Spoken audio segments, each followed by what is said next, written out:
Hi hello నమస్తే welcome back to my channel superb city. So ఇవాళ Friday blog చేద్దాం అనుకున్నా. అంటే మినీ బ్లాగ్, భయపడకండి, పెద్ద బ్లాగ్ ఏం కాదు, చిన్న బ్లాగ్. సో ఏంటంటే ఒడిబియ్యం ఉన్నాయి ఇంట్లో. ఒడిబియ్యం అంటే వాళ్ళకి తెలుసు, ప్రతి ఒక్క ఫెస్టివల్కి అమ్మ వాళ్ళు వాళ్ళ ఆడబిడ్డలకి, పెళ్ళైన అమ్మాయిలకి ఒడిబియ్యం పోస్తారని చెప్పేసి. సో మాకు కూడా ఉన్నాయన్నమాట ఇంట్లో ఒడిబియ్యం. సో అవే నేనైతే ఇక్కడ పప్పుచారు అండ్ ఇక్కడ బెల్లం, జగరి సిరప్, ఇంకా ఇక్కడనేమో వడిబియ్యం. నేను వీటి కోసం కొన్ని పల్లీలు అయితే నేను వేపుకొని పెట్టుకుంటే ఇక్కడ. అండ్ ఇక్కడ చిన్నగా పూజ అయితే కంప్లీట్ చేసుకున్నా.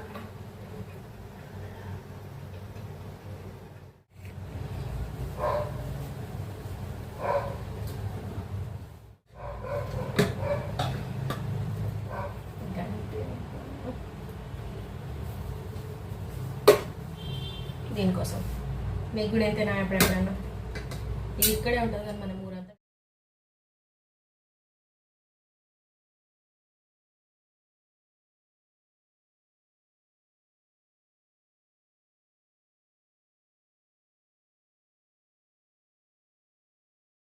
ఇప్పుడు స్ట్రెయిన్ ఎందుకు చేసిందంటే బెల్లం పాకం ఏదైతుందో బెల్లంలో ఏదన్నా డస్ట్ పార్టికల్స్ ఉంటాయి.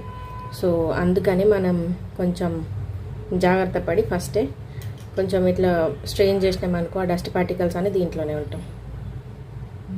ఫస్టే మన హెల్త్లకి అసలు భరోసా లేకుండా అయింది ఈ కల్తీ ఫుడ్లతోటి. సో మన సేఫ్టీ మనం ఉండాలి కదా. ఇంకా